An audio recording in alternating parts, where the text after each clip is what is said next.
सुमनसवन्दित सुन्दरि माधवि चन्द्र सहोदरि हेममयि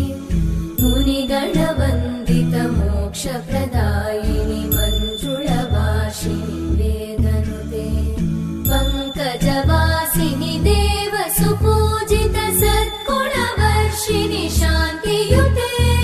जय जय हे मधुसूदन कामिनि आदिलक्ष्मि जय